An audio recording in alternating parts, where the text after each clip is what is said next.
Bueno, muy buenas amigos y amigas de Palabras Mayores. Hoy empiezo el 2024 con nuevas entrevistas y hoy tenemos a Luis Nahuel de Ecuador, precisamente por la coyuntura que estamos viviendo, que se está viviendo en Ecuador.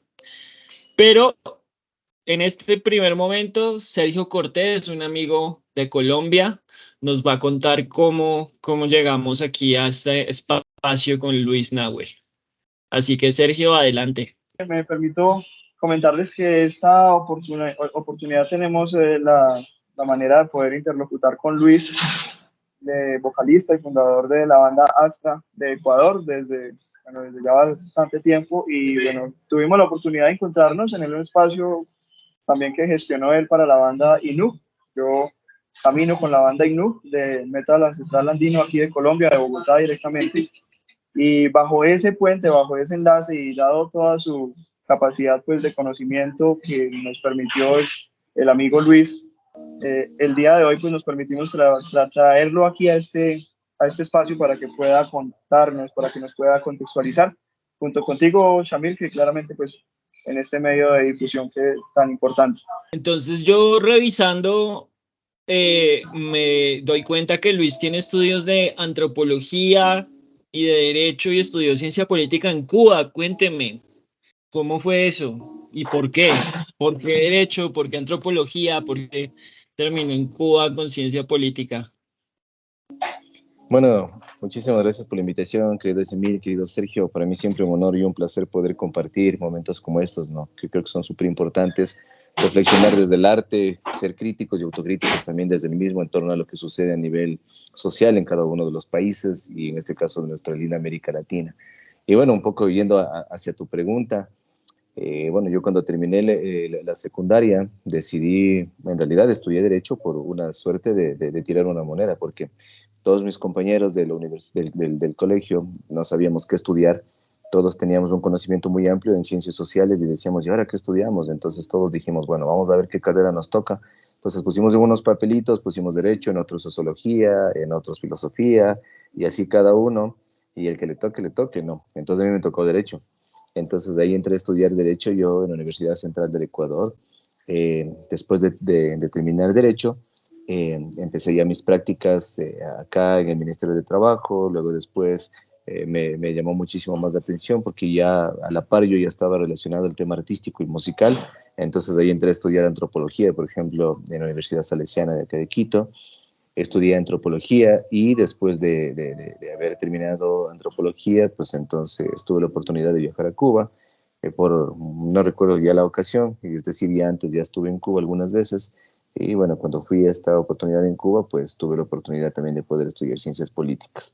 Después de eso, en el ámbito de mis estudios, mi trayectoria musical me llevó a que el gobierno y el Estado reconozcan mi trayectoria musical y se generó un proyecto muy lindo que lo diseñaron en la época del gobierno del expresidente Rafael Correa, que era precisamente el reconocimiento hacia la trayectoria de cualquier compañero que haya tenido, ¿no? Me refiero a cualquier área, pero más en el ámbito de las artes. Entonces, mi trayectoria musical y artística me permitió a que el Estado me reconozca a mí como, en este caso, como músico y a la vez que me dé la titulación de licenciado en Ciencias Sonoras y Musicales.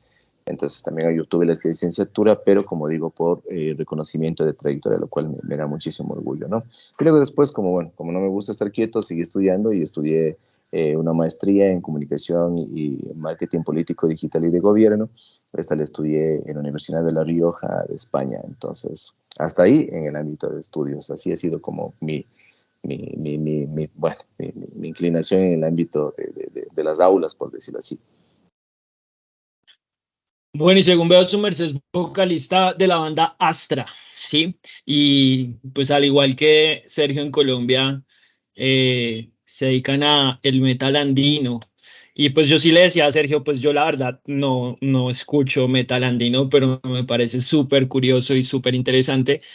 Y la pregunta para mí es cómo llegó al metal andino, ¿sí? Pues ya nos cuenta que su merced es músico, que también se dedica a la música, pero ¿por qué el metal andino? ¿Por qué no sé, el rock o la salsa? Claro. Bueno, A ver, yo empiezo como músico más o menos a los 3 años en los que empiezo a tocar instrumentos andinos. Vengo de un hogar, de una familia de dos artesanos. Mi padre es sastre, cortador y mi madre es costurera. Y ellos a la vez han tenido siempre sus principios ideológicos marcados hacia la izquierda y ellos empezaron a tocar y a hacer folclore. Entonces tenían un grupo de folclore, mis padres con mis hermanos, con mis tíos, prácticamente un grupo familiar, por decirlo así. Y luego después de eso, yo desde los 3 años más o menos crecí empezando a tocar el bombo, empezando a tocar la quena, la zampoña, los instrumentos andinos. Yo en realidad crezco en una escuela de música latinoamericana y música andina. Entonces ya después de esto empiezo a desarrollarme, a partir de los 8 empiezo a aprender a tocar la guitarra, luego aprendí a tocar el piano, luego el violín, y así tenía una curiosidad grande en el ámbito musical, ¿no? Y aproximadamente a los 16 empiezo a experimentar y a escribir, y empiezo a escribir lo que para mí era más que nada como un desahogo ante lo que sucedía en mi país, pero lo empecé a convertir en letras para canciones, y ahí es cuando empiezan a hacerme esta idea de poder hacer música.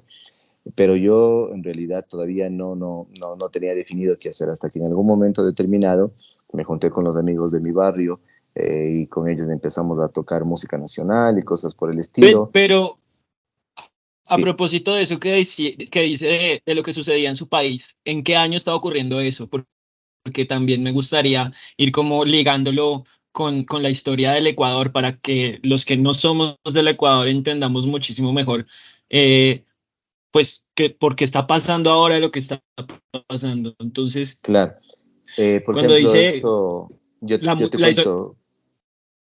Sí, perdón, yo te decía, yo te cuento, por ejemplo, que justo esto, cuando yo empiezo a experimentar esto de ya escribir y todo, estoy hablando de los 16 años, más o menos era 1997, 98, que eran años en los cuales vivíamos una profunda crisis social y política en el Ecuador, por ejemplo, porque en el 2000, perdón, en 1996 tuvimos uno de los peores gobiernos de la historia de nuestro país, que fue Abdalá Bucaram, quien duró apenas 6 meses en el gobierno.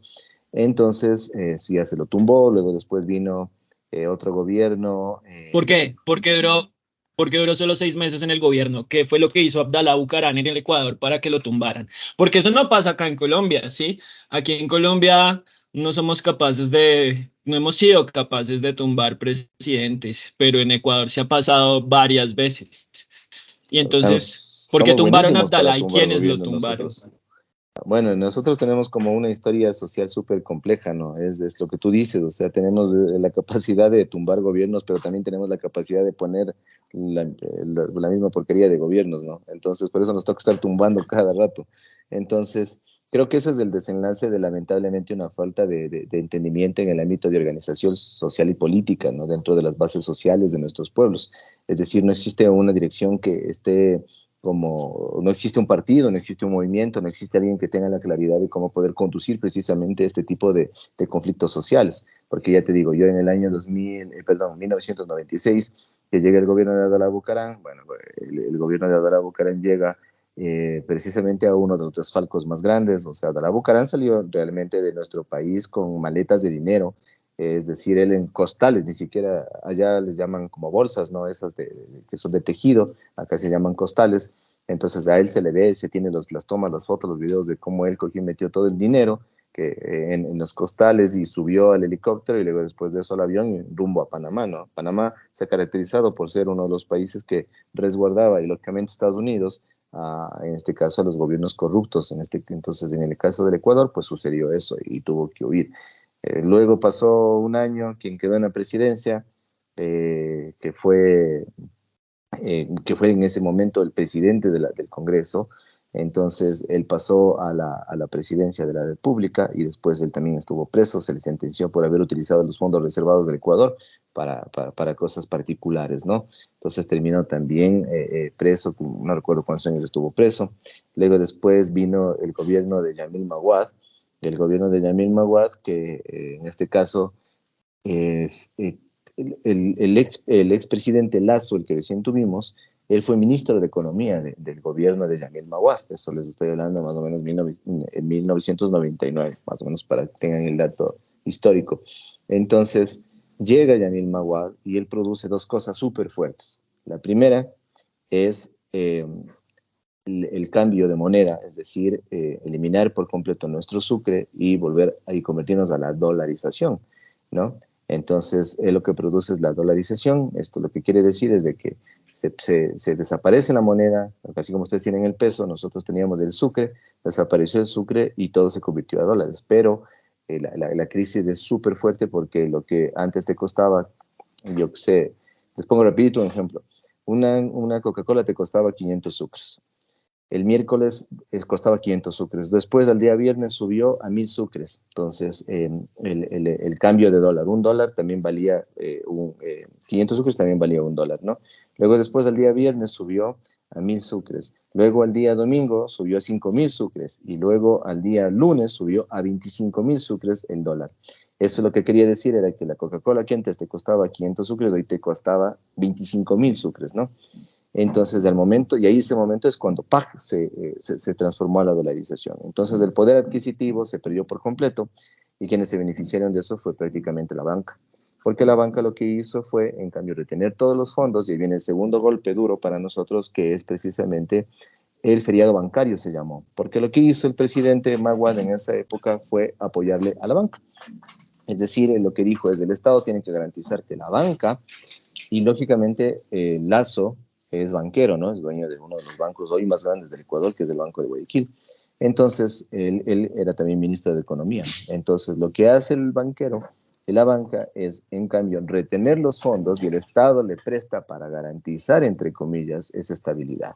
Pero cuando retienen los fondos, se congela todo y todas las personas que teníamos los ahorros en el Ecuador, lo que sucedió es de que no podían sacar un solo centavo. Y el feriado bancario lo que hizo es decir que solamente duraba una semana, pero no duró una semana, sino duró eternamente porque hubieron bancos como Filambanco, como la Previsora, que fueron bancos de grandes dueños capitalistas de aquí del Ecuador, quienes se fueron a Estados Unidos y se fueron con todo el dinero de los ecuatorianos que tenían depositados ahí. Había gente que tenía depositados los fondos de su vida.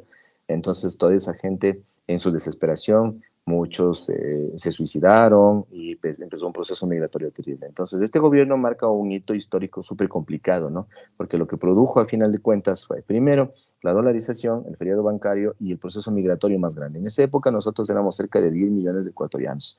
Y lo que sucedió era que 3 millones, es decir, que el 30% de la población migró a Europa y migró a Estados Unidos. Entonces, pues, fue uno de los procesos más complicados y más complejos. Y mientras eso sucedía, entonces yo empezaba a escribir, y empezaba a hacer poemas, empezaba a darme cuenta, y ahí, bueno, es cuando en medio de ese momento histórico complejo de nuestro país, yo me ponía a escribir y trataba de desahogarme justo viendo estas injusticias, y ahí nace el proyecto de Astra, ¿no? Yo ya entro a la universidad, mientras esto sucedía, yo estaba justo entrando a la universidad a estudiar Derecho, como te conté, y pues ahí me encuentro con otros compañeros músicos con quienes decidimos hacer un grupo de rock, pero en mi caso, como yo tenía esta escuela de educación e información andina, entonces yo dije, bueno, si voy a hacer algo, tengo que hacer algo diferente y algo que tenga identidad. Primero, porque yo siempre he dicho yo, para tocar como Metallica está Metallica, para tocar como Mago de Oz está Mago de Oz, y para tocar como Astra está Astra. Entonces tengo que darle una identidad y una característica. Y decidí fusionar instrumentos andinos con la música y empezamos a tocar rock. Nosotros no solo tocamos rock, tenemos canciones que no son rock, que parecen folclore, que parecen baladas y de todo, ¿no? O sea, nosotros nos gusta muchísimo el rock, sí, es como nuestra línea base, pero hacemos de todo, porque somos músicos para empezar. Entonces, ahí nace el proyecto de Astra en el 2001, en una de estas grandes crisis económicas, y empieza a consolidarse hasta el día de hoy, ya con 22 años de trayectoria, con 8 discos, con giras por Europa, Estados Unidos, el Caribe, Centroamérica, América Latina y bueno, todo lo demás con una gran trayectoria, ¿no? Pero nace precisamente en medio de todo este proceso y este descontento. Y el nombre de Astra viene precisamente porque en el año de 1977 nosotros tuvimos también dictadura militar como toda América Latina, cuando se generó el Plan Cóndor.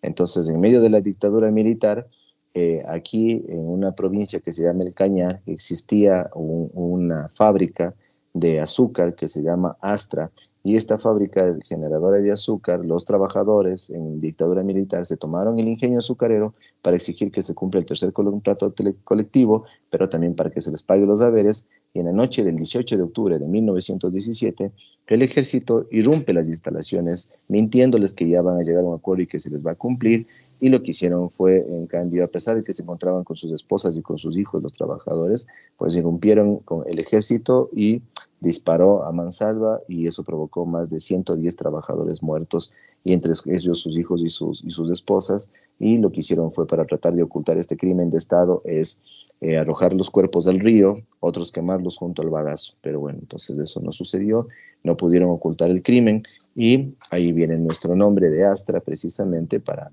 recordar este crimen de Estado, y sobre todo como una especie de homenaje hacia los trabajadores que perecieron ahí y sus familiares. Entonces ese es el contexto como la banda se enlaza precisamente a los datos históricos, sociales y políticos del Ecuador, y enlazado también hacia la coyuntura de América Latina. Yo tengo entendido que Rafael Correa primero fue ministro de Economía y de ahí, digamos, coge muchísima popularidad y termina convirtiéndose en presidente. ¿Cómo vive Astra ese momento de la llegada de Rafael Correa al gobierno, pues a la presidencia de Ecuador? Y pues cómo lo leían ustedes en ese momento, antes de que asumiera, o sea, cuando coge como relevancia nacional y pues en toda su campaña a la presidencia, ¿cómo lo leían ustedes? Primero, solamente un dato rapidito histórico mismo, ¿no? Este gobierno que te conté de Yamil Maguad, que tenía como ministro de Economía a Guillermo Lasso, él tampoco duró, él duró un año, más o menos, un año y medio. Y también lo votamos y lo tumbamos. Ya. Luego continuó el vicepresidente, que terminó su periodo. Después vienen nuevas elecciones y gana Lucio Gutiérrez. Lucio Gutiérrez es un exmilitar que ya llega uniendo, entre comillas, a los movimientos de izquierda, pero que al final de cuentas terminó vendido al imperialismo norteamericano, a los gringos. Y después de eso, de que termina en ese sentido vendido por completo, lo que hizo fue lo mismo, servirles a ellos, privatizar, endeudarle al Estado, bueno, todo un problema, y también lo terminamos tumbando. Entonces él también se lo ve en el helicóptero saliendo y bueno, fue a tomar refugio en Brasil. Entonces, quien se queda de vicepresidente, el vicepresidente, ¿no es cierto?, en esa época, él asume la presidencia de Lucio Gutiérrez. Bueno, Lucio Gutiérrez sale y el vicepresidente asume la presidencia, y es él el que le nombra de ministro de Economía, como tú dices, a Rafael Correa, ¿no? Rafael Correa en esa época solamente era un catedrático universitario acá, de Economía en la Universidad de San Francisco, y bueno, en realidad era alguien desapercibido, pero tenía un conocimiento súper claro en el ámbito económico. Y después de eso, termina su periodo este gobierno. Antes de eso, Rafael Correa renuncia, ¿no? Él dice que, bueno, ahí no va con sus principios del gobierno, renuncia, se retira, y ahí es cuando él decide vincularse en el ámbito ya partidista y todo. Nace el proyecto que en esa época se llamaba Alianza País, y efectivamente el proyecto de Alianza País es un proyecto socialdemócrata, encabezado lógicamente por Rafael Correa, y junta a varios sectores sociales, políticos, que vienen de una escuela y de una base anclada hacia el progresismo, ¿no?, que es súper importante. Ahí nosotros, ¿qué postura tomamos? Nosotros, después de haber vivido la represión del gobierno de Lucio Gutiérrez, que nos censuró nuestro primer video Tierra Libre, después de haber vivido la represión por parte de todos ellos, yo en esa época estuve ya 2 veces detenido en manifestaciones, por ejemplo, preso me refiero, por participar en manifestaciones y en todo tipo de revueltas. Entonces, después de haber visto todo eso y de encontrarnos con una nueva perspectiva, pues nosotros en cambio dijimos, bueno, este gobierno, yo soy marxista-leninista desde mi formación, es decir, yo me eduqué así, mi familia me educó, y yo lo que planteé y dije, bueno, lo más cercano que puedo encontrar ante la realidad social que nosotros vivimos es de este gobierno, ¿no? Todavía nosotros decidimos, de cierta manera, brindar el respaldo. Y pasaron muchísimas cosas súper importantes, y es que nosotros, por ejemplo, como músicos, por primera vez después de tantos años de democracia en el Ecuador, se creó el Ministerio de Cultura, por ejemplo, antes no existía.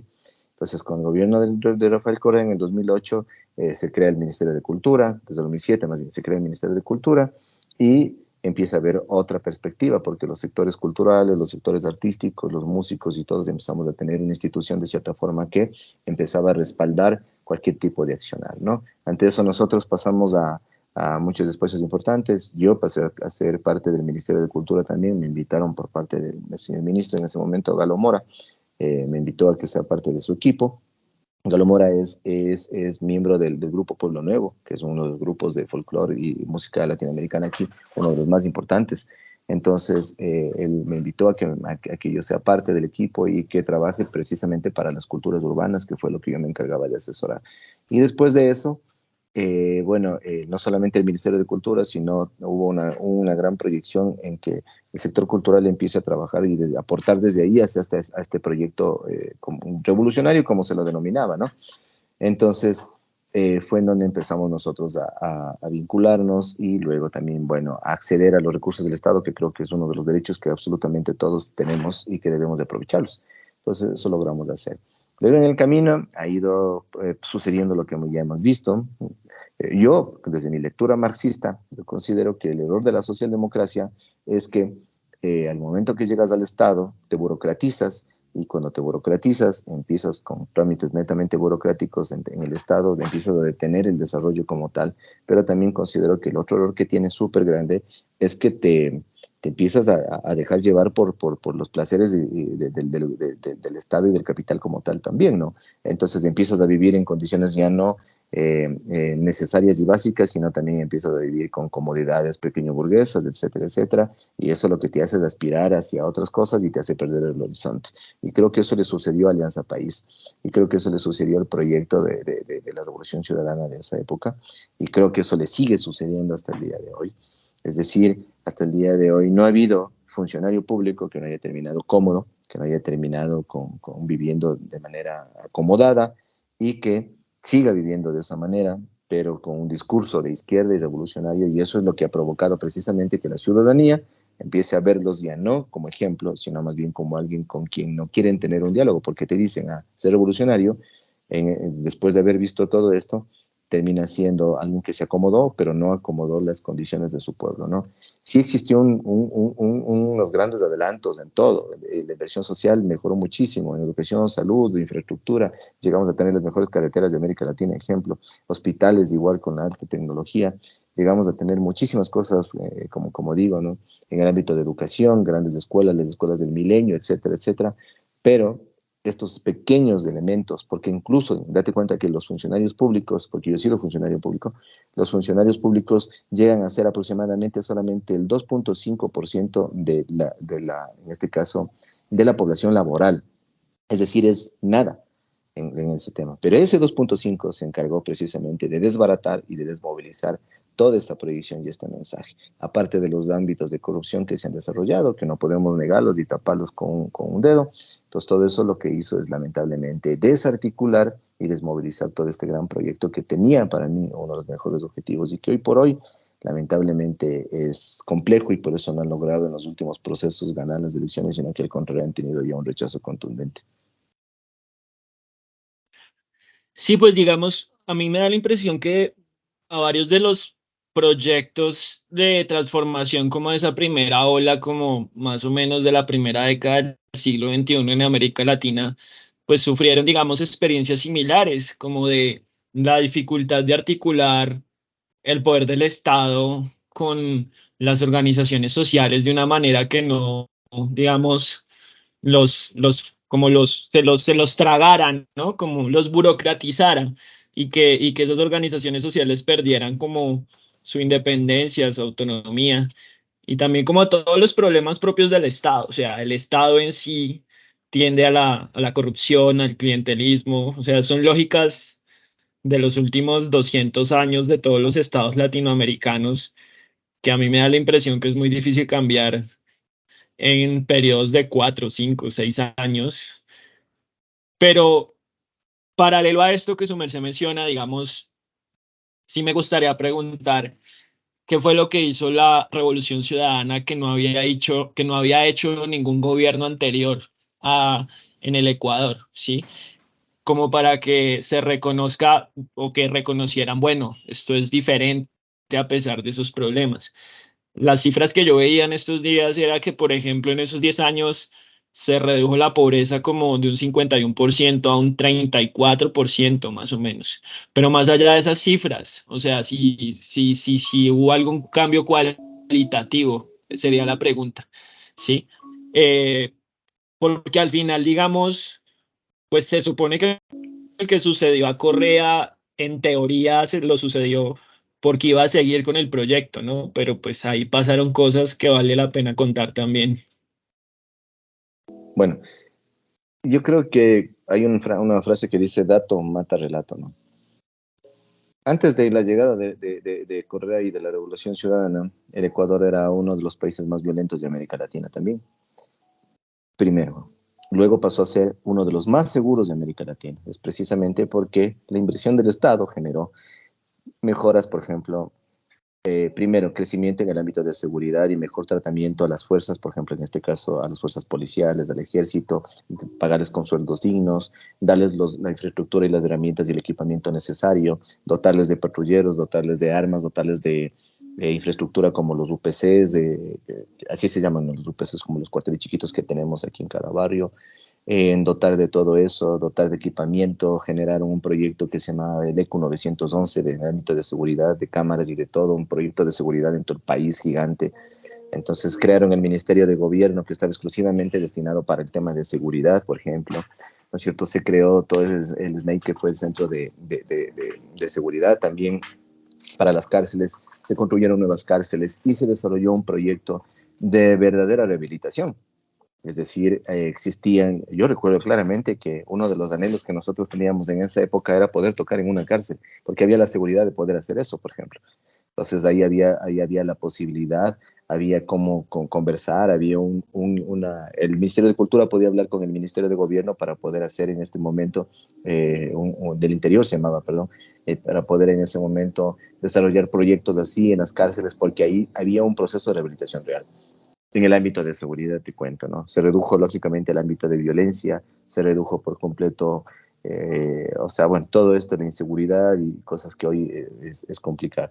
Antes podíamos nosotros salir a la calle, nos amanecíamos pegándonos las copas, podías dormirte en la calle y no te sucedía nada. Entonces, vivíamos, o sea, en otras condiciones. Aparte de eso, generación de empleo. El Estado se encargó de la generación de empleo, se desarrolló un proyecto lindísimo, por ejemplo, como Ecuador Primero, ¿sí? Que era el consumo de productos nacionales, se generó la industria nacional, el ámbito de la exportación, de la importación, se creó el instituto, en este caso, de economía popular y solidaria para los microempresarios, para los pequeños, los artesanos, etcétera, etcétera, y puedan ellos generar sus productos y anclarlos directamente con el Estado y así sucesivamente, ¿no? La viabilidad es súper importante. Muchos hoy lo utilizan como burla y dicen, pero se hicieron carreteras. Claro que se hicieron carreteras, porque para que precisamente el campesino pueda sacar los productos del campo y trasladarlos a la ciudad necesitas carreteras. Para que la ambulancia pueda trasladarse rápido en mejores condiciones necesitas una buena carretera, ¿no es cierto? Para que tú te transportes precisamente de una ciudad a otra necesitas una buena carretera para que puedas cumplir tu visión laboral y etcétera, ¿no? Entonces las carreteras pasaron a ser las mejores. Yo recién estuve trabajando en la Amazonía y me iba en la carretera, en las que ya no son las mejores carreteras, porque ya se destruyeron.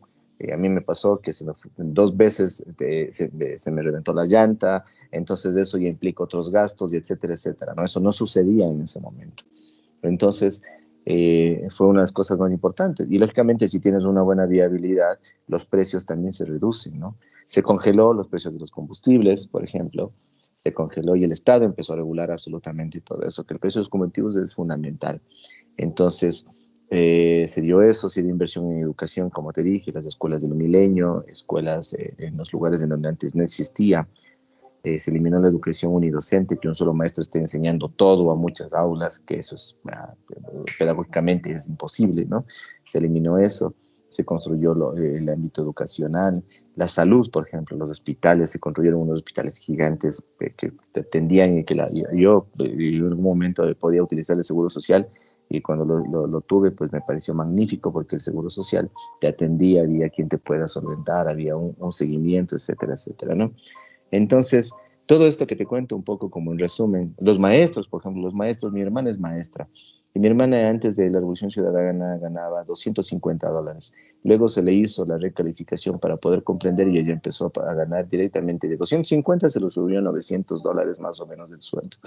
Se le equiparó por su trabajo, ¿no? Les pusieron a trabajar 8 horas y se dio mejor educación, información. En el ámbito educativo se creó la Universidad de la Yachay, por ejemplo, en el ámbito de desarrollo tecnológico. Se creó la UNAM, que es para capacitar a los maestros y para que los maestros puedan tener formación en ámbitos de título ya de cuarto nivel, que mejoren sus condiciones pedagógicas, etcétera, etcétera. Entonces, bueno, así te puedo nombrar un sinnúmero de cosas, ¿no?, que sucedieron. Ya te conté el ámbito cultural.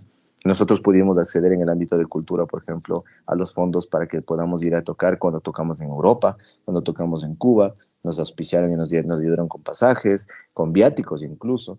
Entonces, y no éramos nosotros, eran muchísimos artistas de todas las ramas y todo, ¿no? El Ministerio de Turismo llevaba artistas a las ferias de Ecuador en otros países y así. Entonces, era un sueño y era un país que se transformó por completo. Pero como te digo, ese sueño lamentablemente se empezó a ver frustrado, ¿no? Por errores que se cometieron para mí desde el ámbito de sostenerlo, porque era un proyecto que tenía y necesitaba de una base social y política, pero lamentablemente Alianza País se convirtió en una base electoral para ganar procesos electorales. Y como no tuvo una base social y política, una base organizacional que logre sostener, entonces ese fue el error. Yo fui coordinador nacional de organizaciones sociales de Alianza País en el 2014 hasta el 2016. Y luego fui coordinador nacional de organizaciones sociales en la Secretaría de Gestión de la Política y trabajé a nivel nacional con todas las organizaciones sociales. Y ahí precisamente me di cuenta de estos problemas que existían en territorio cuando viajaba y me daba cuenta y yo decía, no, necesitamos de hacer un trabajo más político, pero lamentablemente el partido y el movimiento se preocupaba más de que ya venían elecciones porque teníamos elecciones cada rato. Era consulta popular, era elecciones seccionales, elecciones nacionales, era cualquier tipo de cosas. Y eso lo que hizo fue detener el proceso de formación territorial. Y la gente se empezó a acomodar, como yo te digo, ¿no? Empezó a acomodarse. Alianza País, el secretario ejecutivo ganaba como ministro y los directores ganaban como directores en el Estado, entonces ganaba súper bien y la gente no pensaba en llegar al Estado ni al partido para poder trabajar políticamente por el proyecto, sino para acomodarse, para tener un buen sueldo y seguridad. Entonces, eso es lo que empezó a romper ese proceso, ¿no? Entonces, yo en el 2016, más o menos 17, salí de Alianza País y, bueno, después de eso fui presidente de la Casa de la Cultura y nada vinculado con Alianza País, pero de ahí me di cuenta de esos problemas que iban a empezar a desencadenarse en lo que hoy estamos viviendo, ¿no? Y el error más grave, bueno, no sé si error, pero político sí, pero uno de los problemas más complicados que tuvo fue cuando Rafael Correa dejó el gobierno y dejó a Lenín Moreno, que Lenín Moreno pues terminó siendo quien empezó, como anteriormente en la Unión Soviética existió el Nikita Khrushchev traidor, ¿no? O el Enver Hoxha que hizo todo para atrás en el ámbito de la perestroika. Pues aquí tuvimos a un Lenín Moreno que lo que hizo fue y dijo no. Para mí lo que sucedió es que a Lenín Moreno le encontraron con todos los ámbitos de corrupción que tenía y los gringos le dijeron, ¿sabes qué? Te reventamos o haces lo que te vamos a decir. Y a él tocó decir, bueno, mejor voy a hacer eso. ¿Y qué hizo? Desmantelar el Estado, empezar a generar el ámbito de inversión privada y lógicamente todo eso, ya no inversión pública, entonces ya no existía recursos para infraestructura, para carreteras, para hospitales, para todo lo demás y empezó todo a deteriorarse, ¿no? Y Lenín Moreno fue como el que hizo la transición hacia un gobierno de derecha. Y él ya fue muy de frente, al final terminó diciéndole a Correa ladrón, corrupto y todo lo demás, y a todos los que fueron parte de ese gobierno, y lo que hizo fue lanzarse y decir que no, que fue lo peor, que a mí me parece una cosa súper loca, o sea, yo eso he visto en relaciones de pareja, ¿no?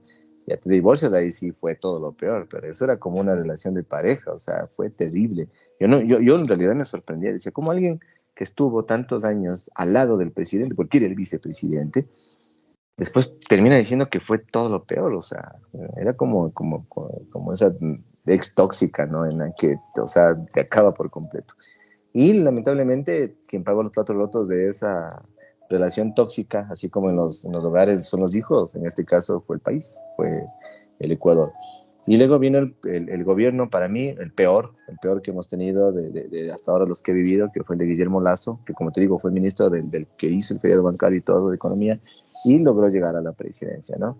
Y bueno, después de eso vimos que el gobierno de Guillermo Lasso, vinculaciones con el narcotráfico, vinculaciones con la mafia, con la albanesa y tantas cosas, entonces lo que fue es deteriorar por completo y prácticamente quien terminó gobernando no era Lasso ni era nadie, sino eran precisamente ya las mafias y todo eso que terminaron haciendo lo que hoy el país es.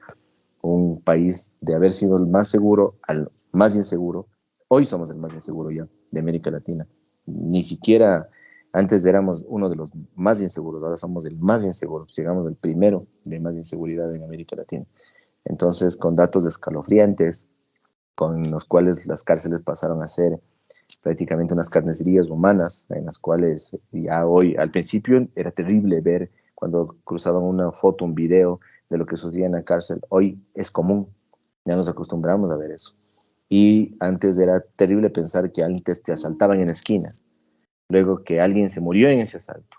Todos éramos asustados. Hoy sabemos que no podemos salir porque sí, puede ser tú el que termina siendo asaltado. Hace días, un músico que estaba en medio de todo esto, un músico reconocido de Guayaquil, terminó siendo alcanzado por una bala. Él salió simplemente a ganarse la vida como músico y terminó siendo alcanzado por una bala y perdió la vida. Hoy los músicos, antes teníamos espacios grandes para poder exponer nuestro arte, hoy los músicos nos sorteamos entre ir a hacer música y la vida, así de sencillo.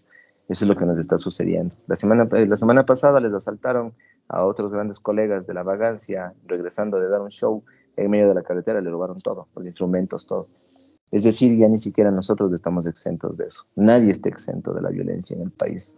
Nadie está exento de todo esto que lograron hacer la derecha después de haber regresado por los errores que cometió la socialdemocracia. Sí, ahí yo tengo varias preguntas a propósito de tu respuesta. Sí, la primera es porque, digamos, como un tipo así tan hábil y tan inteligente como Rafael Correa se dejó meter como tremendo paquete como Lenin Moreno y convencerse de que iba a continuar con el proyecto. O sea, ¿cuál es su lectura? ¿Cómo puede ocurrir eso? Y la segunda también, a propósito de esa transición, porque es que yo creo que acá en Colombia también ya se está empezando a discutir eso, como bueno, este gobierno de Gustavo Petro va a ser, digamos, flor de un día, va a ser cosa de 4 años. ¿Qué tenemos que hacer para que no lo sea, para que haya continuidad? ¿Y qué tenemos que hacer para aprender de las experiencias latinoamericanas? ¿Sí? ¿Qué puede aprender Colombia de Ecuador a propósito? Esas serían como mis tres preguntas iniciales, pero tengo más. Chévere. Bueno, la primera, ¿qué es lo que sucede con Correa? Correa no es una de las personas que se dan en maceta ni cada fin de semana. Eso es evidente. Rafael Correa es un genio, para mí es un genio. Pero todos los genios, a pesar de todo, somos humanos y son humanos. Y el problema de él es que también accede y por ser humano, ¿no es cierto?, comete y va a cometer muchos errores. Y en esos errores que ha cometido también están los de la vanidad y el egocentrismo. Yo, por ejemplo, hoy casi ya ni le leo ni le veo, por ejemplo, en Twitter, porque a veces me da ganas a mí de coger y de decirle así como ya cállese, o sea, porque ya ha perdido la cordura en muchísimas cosas. Ha perdido yo creo que él debería de haber sido por la puerta grande cuando se fue y retirarse, para en algún momento volver, pero por la puerta grande y con dignidad. Hoy, yo creo que si es que Corea volviese, sí pudiese salvar lo que sucede en el país, pero también temo que él regresaría con el mismo odio que la derecha está teniendo en este momento contra él y contra el correísmo. Es decir, él va a llegar a hacer exactamente lo mismo. Y quizás con razón, porque le han dado con todo, ¿no? O sea, no puede volver a su país por los 40 y tantos juicios que tiene, y sentencias y todo. Y quizás lógicamente sí, o sea, quizás el resentimiento de él vale la pena. No sé si yo en sus zapatos haría lo mismo, quizás, o peores cosas, porque como digo, es un ser humano. Sí, pero creo que él ya debería de haber descansado hace mucho tiempo. Y ahí viene el error. Y esto anótalo para la tercera pregunta de Colombia. ¿Qué deben de comprender y entender, no? Y Petro tiene que comprender precisamente lo que vio en Venezuela con Chávez y que no pasó cuando llegó Maduro, lo que vio en Brasil y que tuvo que volver Lula, ya, lo que vio en Argentina que cometieron los errores, Cristina, etcétera, ¿no? Entonces, ¿y lo que pasa en Ecuador? Lo que pasa aquí y lo que no pasó es lo que te dije, educación e información de bases sociales, es decir, un proyecto. Eso no sucedió. Y ese es un error de Correa, porque Correa lo que hizo es no permitir, ¿sí?, que haya nuevos cuadros, nueva gente que esté en la capacidad de poder llegar a eso. Mira, hoy lo que tiene que hacer el correísmo para llegar a la presidencia es buscar, en cambio, cualquiera, ¿sí?, el menos conocido. ¿Por qué? Porque lo que él necesita no es una persona con capacidad, formación y todo lo demás, y que la gente sepa y reconozca y diga, esa es la autoridad que yo creo que debe de suceder, ¿no es cierto? Como sí sucede en Cuba, sino que, ¿qué es lo que ellos ven? Es a quien menos le conozcan para que sea quien menos le revienten en una campaña electoral, ¿sí? Primero. Y también necesitan a alguien que obedezca, no alguien que sea crítico, porque hay personas críticas en el movimiento de la Revolución Ciudadana, muy bien formadas. Por ejemplo, el alcalde de Quito, Pavel, para mí es una persona, otro genio, ¿sí? Quizás no con el mismo carisma que Correa, pero él es una persona totalmente preparada que nos ha demostrado en 6 meses de que va de alcalde de Quito y que ha transformado la sociedad, la ciudad por completo, por ejemplo, ¿sí? Y él es preparado técnicamente y todo, pero tiene un pequeño error para el correísmo, y es que es crítico. Y por eso es que él quizás no llegue a ser candidato a la presidencia. Y si es que llega a ser, ojalá, debería de ser, ¿sí? Pero como es crítico y porque dice que hay errores que se han cometido, entonces no va a tener quizás esa misma oportunidad y por eso necesitan una persona que solo diga, sí, sí, lo que Rafael Correa diga. Entonces, esos son los errores, ¿no? Y ahí es en donde él lamentablemente se deja de envolver y por eso está como está lamentablemente Rafael Correa. Y sigue en el Twitter siendo influencer prácticamente, a pesar de que no tiene otras redes sociales, solo con esa sigue influyendo muchísimo en la población y en el ámbito político, pero la gente se ha cansado, la gente ya no quiere escucharle, ya no quiere verle, ya a veces es como ya, o sea, lo mismo y todo, entonces prefieren como más bien alejarse. Y como no hay cuadros, por eso el correísmo no logra llegar. Y es su misma imagen la que ha hecho que se mantenga ese voto duro, ¿no? Hasta el día de hoy. Entonces, como no hay cuadros y no hay información ideológica y política y de bases, ese es un error que no debe de cometer Petro, por ejemplo. Petro debe de formar. Es que el problema es de que también le dedicas del 100% al Estado, porque te toca administrar el país. Entonces, pero para eso está el partido, porque el partido debe de darse cuenta que debe de estar al servicio del Estado, ¿no es cierto? Y el Estado debe de entender que debe de cumplir el plan de gobierno de ese partido, ¿sí? Ese es el ejercicio que deben de realizar. Si no lo realizan así, entonces no va a suceder nada. Y ese es un error que no deben de cometer. Y se necesita precisamente de formación de las bases sociales. Y por eso lo que tú me preguntabas, ¿qué pasará? Yo creo que Petro debe de comprender y entender eso. Porque si es que se burocratiza, como te dije, si deja que su equipo y su entorno y sus ministros y todos, que deben de ser gente lógicamente preparada y todo lo demás, ¿sí? Que ellos no comprendan que el proyecto es político, ¿sí? No solamente un proyecto burocrático, ¿sí? Ni tampoco tecnócrata, porque ese es otro problema, la tecnocracia. Es pensar de que necesitas gente, sí necesitas gente preparada, pero primero tienes que suplir pues, los procesos de formación y de educación para poder tener gente preparada y con capacidad para poder administrar el Estado. Entonces, si se dejan absorber de eso y pierden el enlace con las bases sociales, créanme que en final de periodo de Petro van a tener lo mismo que el Ecuador. Y la gente va a decir, ahí está, tuvo su oportunidad, la socialdemocracia, el progresismo, de poder demostrarnos que sí pueden administrar el Estado y mejorar las condiciones, y el momento que no lo hagan, van a decir muy bien, entonces necesitamos otro. Y si es que encima de eso tienes enlaces con corrupción, y como sucedió aquí con Odebrecht y todo ese tipo de cosas terribles, entonces la gente va a decir no. Y ojo, Colombia está mirando a Ecuador, y lo mira muy de cerquita, no solo porque está al lado, sino por ahora la tecnología. O sea, a mí me han escrito muchísimos hermanos de muchos países preocupados de qué sucede, pero muchísimos son de Colombia. Y me llamó mucho la atención, porque me escriben y me dicen, hermano, ¿qué está sucediendo? Cuéntame, ¿todo bien, la familia y todo? Entonces, así se están enterando también lo complicado que está sucediendo. Entonces, ellos en algún momento van a decir, cuando tengan que elegir un gobierno nuevamente, allá van a decir, mira lo que sucedió en Ecuador, ¿sí? Entonces van a tener esas referencias. Entonces, es terrible pensar lo que está sucediendo en Argentina, por ejemplo. Pero puede pasar, le puede pasar a Ecuador, como le puede pasar luego, después de Petro, también a Colombia, si es que no hacen bien las cosas. Es decir, a la gente, o sea, tienes un demente en este momento de presidente en Argentina, no hay a dónde escapar. O sea, es un demente que necesita encima de eso tomar hasta calmantes para poder mantener su tranquilidad, por decirlo así. ¿Ya? O sea, y totalmente fascista. O sea, y es alguien que te lo ha dicho de frente. O sea, es alguien que te insulta, ni siquiera que ha sido de manera estratégica ni política, no, ese te coge y te insulta y te manda al carajo, ¿no es cierto? Al de izquierda, a cualquiera, al Papa, o sea, imagínate el nivel de estupidez, o sea, que encima de eso el Papa es argentino, ya, pero que ni siquiera, o sea, yo que soy comunista le tengo respeto al Papa, pues, porque es la máxima autoridad de la santidad, pues, o sea, y vivimos en un mundo globalizado en el que la religión católica es súper importante y yo no puedo dejar de faltar el respeto a mi pueblo. Ese imbécil sí lo hizo. O sea, entonces, y así sucesivamente. Entonces, ¿por qué Argentina, después de haber tenido gobiernos de derecha, de izquierda y todo, decide un imbécil?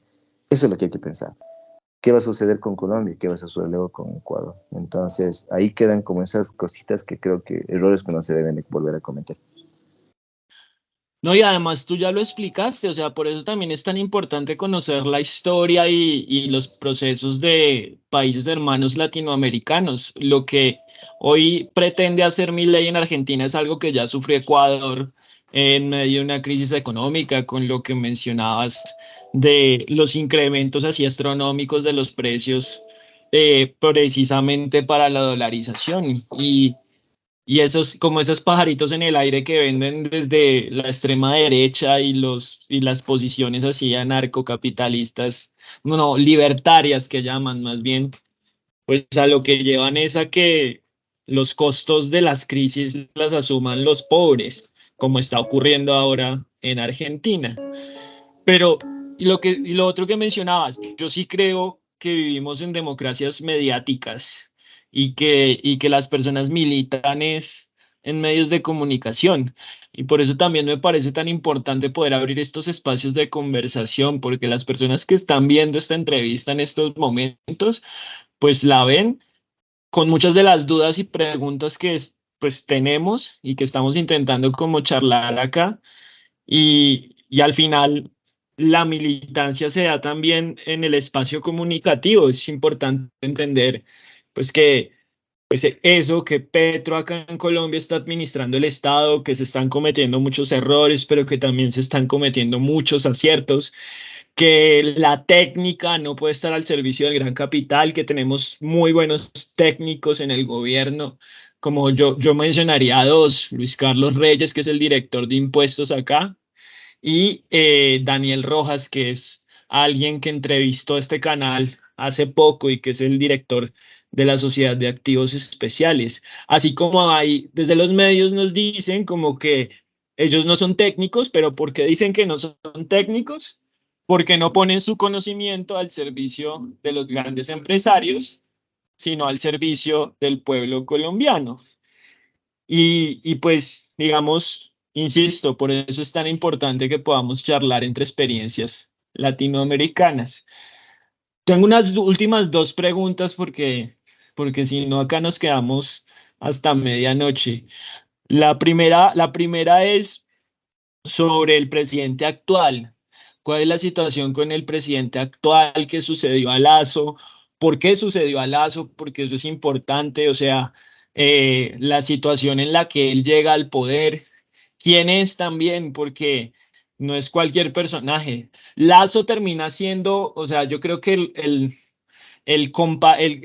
la analogía acá en Colombia es Luis Carlos Sarmiento Angulo, que es uno de los más grandes banqueros de este país, y Lazo termina convirtiéndose allá en presidente. Y este señor Novoa, si no estoy mal, viene como de una familia de bananeros, de terratenientes del campo, ¿no? Eh, y quién es él y qué es lo que pretende. A mí me da la impresión que intenta como buquelizar Ecuador, pero pues su merced nos dirá. Bueno, primero Lazo no termina su periodo, porque Lazo ya tuvo grandes protestas, movilizaciones por parte de los sectores sociales del Ecuador, Intentó por varias ocasiones meternos varios paquetes económicos súper complicados, eliminación de subsidios, incrementos de los combustibles. Lograron ya, de hecho, Lenín Moreno dejó liberando el precio de los combustibles, que eso es una de las tácticas que implementó Margaret Thatcher. Recuerdo que una de las grandes ideólogas del neoliberalismo. Entonces la liberación de los combustibles incrementa por completo todo. Y después de eso, pues esta gran vinculación con los sectores del narco y de todo lo demás y del servicio por completo hacia el sector banquero y privado es el que hizo que el gobierno de Lasso no tenga la capacidad de poder dirigir el Estado y el gobierno como tal. Y tuvo estos grandes conflictos sociales de intención de querer tumbarlo, pero sobre todo no tuvo un buen diálogo político con la Asamblea Nacional. Y la Asamblea Nacional le agarró prácticamente y le dijo, o empezamos a negociar, o si no, pues entonces te tumbamos. Y él dijo, no, aquí nadie negocia. Vamos a empezar, y empezó una disputa entre el Poder Ejecutivo y el Legislativo. Y en ese sentido, un día el Legislativo pues le llama a juicio político para intentar destituirle, y el otro día en Lazo dice, no, si me voy yo nos vamos todos, y ahí coge y lanza lo que se llama acá la muerte cruzada. Entonces, es decir, que él se queda para gobernar durante 6 meses más a punto de decreto, y después de eso se llama nuevamente elecciones. Entonces, eso es lo que hizo prácticamente Lazo en el medio de su periodo. Y ahí vienen las elecciones anticipadas.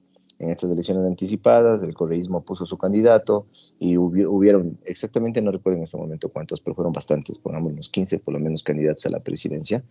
Y entonces se disputa este proceso electoral, ¿no? Entonces viene este proceso electoral, y en medio del proceso electoral se empieza a ver ya la infiltración directa en el ámbito político de las mafias como tales, que antes no sucedía en el Ecuador, y que me hizo recordar los planes y las estrategias de los Estados Unidos en los años 80, cuando se desarrolló aquí el Plan Cóndor, y luego cuando en Colombia, por ejemplo, también se daba esos procesos en los cuales a candidatos a la presidencia o candidatos, no sé si a la presidencia exactamente, les mataban y cosas por el estilo, de los paramilitares y cosas así, ¿no? Entonces, cosas así empezaron a suceder.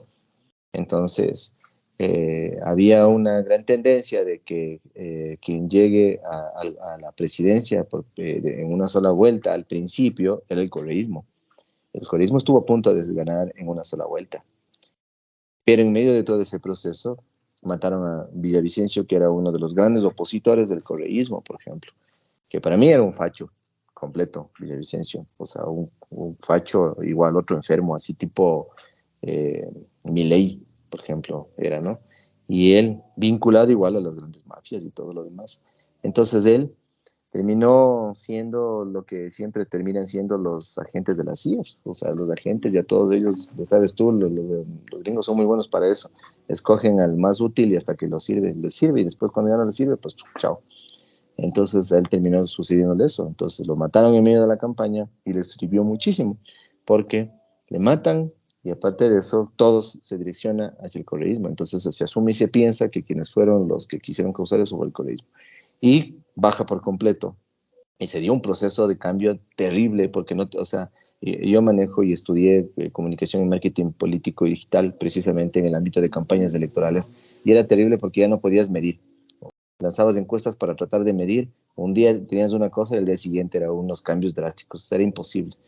Y lo que sucedió es de que el correísmo, de haber tenido la intención de llegar en primera vuelta, pues entonces pasa una segunda vuelta. Se asumía y se pensaba que eran con los que estaban un poco seguidos, que eran, por ejemplo, Topic, bueno, algunos otros candidatos, ¿no? Que eran como de derecha, pero un poco más, no tan derechizados, por decirlo así, ¿no? En su discurso. Novoa estaba en el último, la realidad. Él era uno de los últimos. Nadie sabía ni siquiera quién era. ¿Y Novoa quién es? Novoa es hijo de una de las familias más millonarias del Ecuador. Sí, Álvaro Novoa, su padre quiso ser candidato un montón de veces, quiso ser presidente, perdón, candidato fue un montón de veces y nunca lo logró. Es decir, él nunca llegó a ganar. Estuvo en segunda vuelta con Correa mismo, de hecho, la primera vez que Correa gana. Luego ha estado así en varias ocasiones, pero nunca llegó a ser presidente. Y bueno, él es primero muy joven, 35 años. Y aparte de eso, él viene de esa familia, ¿no? Y tiene sus empresas y todo lo demás. Y él decidió ser candidato. Y mira qué cosa loca. Él es candidato con lo que quedaba de Alianza País, es decir, del partido de Alianza País, que era que te conté hace un poco cuando empezó recién la Revolución Ciudadana. Ese partido tuvo varias mutaciones porque el CNE le golpeaba, le trataba de desmovilizar en todo sentido. Y quedó ahí, quedó registrado todavía en el CNE. Y como nadie quería ese partido, él logra el enlace y dice, bueno, yo cojo para ser candidato. Y se lanza de candidato con ese partido. Y de ser uno de los últimos, si no era el último, ¿cómo se llama? Que participaba en el último debate, él tiene una postura súper solvente, muy sobria y a la vez joven. La población del Ecuador, el 48% es joven. Y todo se maneja hoy en las redes sociales, TikTok, Instagram, Facebook, etcétera. Y él diseña una campaña en ese sentido. Entonces, lanza el último debate y en ese último debate logra crecer. Crecer tanto que él tenía, ya te digo, el 2, el 3%. Y crecer tanto a que, ¡pum!, llega a segunda vuelta. Y llega a segunda vuelta en el que nadie le conocía, precisamente por ese impulso del debate, y llega a segunda vuelta con el correísmo. Y de ahí lo demás ya no fue tan complicado, porque el correísmo tiene un voto duro, pero es un voto duro que no crece. Precisamente no crece por todo lo que ya te conté. Entonces la gente y la población dijo, bueno, tengo una mejor opción, ¿no es cierto? Y es algo Te nuevo. silenciaste. No, ahí me escuchas. ¿Ahí me escuchas? Ay, ya te escucho otra Allá. vez. Entonces, como te decía, y él lo que hace Entonces, como te decía, y él lo que hace es... Dice, bueno, entonces utiliza una estrategia de campaña muy bien diseñada, para mí muy bien diseñada, juvenil, en el cual lo que hizo fue llegar precisamente a este sector y en algún rato podemos hablar solo de estrategia de campaña, pero lo que logró él es precisamente llegar a la población del voto dudoso, ¿no? Que es el que no está todavía definido, y logra ganar la presidencia. ¿Qué sucedió para mí? Él no se imaginó nunca esto, porque eso le pasó en apenas 3 meses. O sea, de un día de decir yo quiero ser candidato para que en algún momento empezara a aparecer y que alguien me conozca y todo, de pronto a llegar a segunda vuelta él no se lo creía. Y después tampoco se creía llegar a la presidencia. Y ahora creo que se está empezando a arrepentir de haber llegado a la presidencia porque no es cualquier cosa. Y con el Ecuador, como está, recibir el Ecuador en las peores crisis y todo, le ha tocado duro y en poco tiempo que está, pues está recibiendo los golpes que le toca. Pero lo veo un poco más como estratégico, le veo como con una sobriedad todavía y lo sigo viendo todavía como una visión un poco todavía de criterio.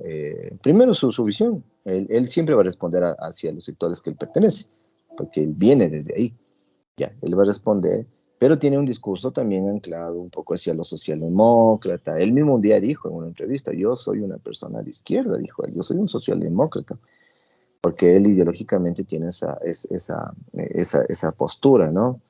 Entonces, eso es lo que le mantiene todavía un poco en estas dudas de saber qué irá a suceder. Yo, por el bien del país, me gustaría que él triunfe, porque a mí lo que me interesa es el bienestar social, y si es que él puede hacerlo, pues qué mejor, ¿sí? Y esperemos que logre solucionar este conflicto que estamos viviendo nosotros, que empezó hace un poquito más de una semana, en el que nuevamente las grandes mafias empezaron a tomar el poder y el control, ha decretado estados de excepción, estados de emergencia, les declaró terroristas y bueno, muchas cosas más para poder empezar a mermar, ¿no? Pero hay todavía mucho que ver sobre qué es lo que sucederá con el gobierno de Noboa y siempre desearle lo mejor, lógicamente, como te digo, porque desearle lo mejor a él es desearle lo mejor al país en este momento. Lo que el país necesita es paz, tranquilidad, seguridad para poder generar empleo y luego también una armonía, que el país empiece nuevamente a recobrar lo que necesita. Vale, ya. Mi última pregunta sería, ¿en dónde queda en medio de todo esto y esta coyuntura y pues todo este recorrido también de tu banda, el movimiento cultural ecuatoriano? ¿Cuál es el lugar de las organizaciones culturales? ¿Cuál es el papel que su merced ve de esas organizaciones y el movimiento cultural en esta coyuntura en el Ecuador? Bueno, primero no existen en este momento organizaciones culturales. Ya desaparecieron. No existe capacidad organizativa. El sector artístico vive en un ámbito de competencia y de sobrevivencia. Entonces no existe una base. O si no tienes un Estado que te garantice trabajo, acceso a los recursos y como tal, difícilmente vas a poder tener un proceso organizativo. Entonces no existe. Y las instituciones que están, como por ejemplo el Ministerio de Cultura y la Casa de la Cultura, lamentablemente están sirviendo solamente a sectores específicos, es decir, a sus más allegados. De ahí no existen unas instituciones de puertas abiertas que te permitan. Vamos a nosotros ahorita, este año vamos a golpear, por ejemplo, y vamos a ver qué sucede. A ver si es que en realidad existe alguna respuesta. Pero creo que no va a haber mayor respuesta, porque no existe una política en ese sentido, de apertura de puertas, sino que si es que no eres de su sector, pues entonces no te abren. Eso es lo que sucede. Y como son tan minúsculos y los recursos son tan poquitos, se quedan solamente para los mismos sectores. Eso es lo que yo creo que sucede y que seguirá sucediendo. Entonces es bien complejo y peor hablar de procesos organizativos. O sea, a la gente en este momento no le interesa. Ahorita, tanto nosotros los artistas y los gestores culturales como cualquier ciudadano común tiene que escoger entre comer o pensar en tener una reunión para poder pensar en lo social y ver qué se contribuye. No, aquí la gente necesita comer.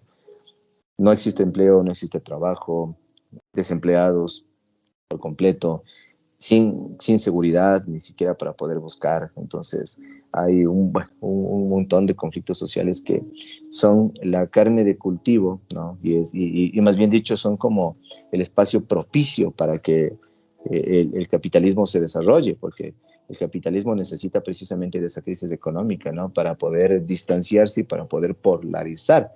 Es decir, la burguesía necesita de existencia de más pobres para ellos ser más ricos.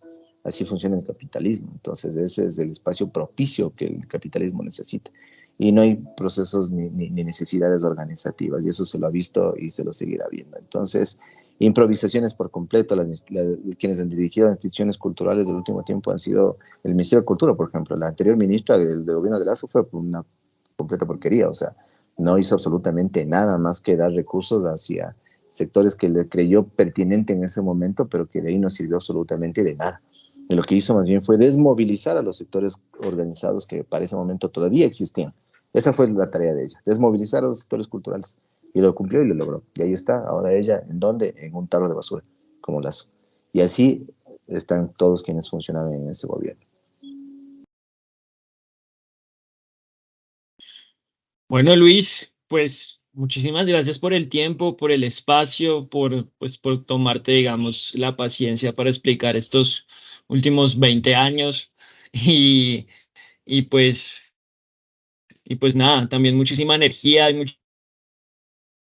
muchísima fuerza para toda esta situación. Pues la mejor de las suertes y pues la mejor energía para Ecuador en estas semanas que vienen y en estos meses.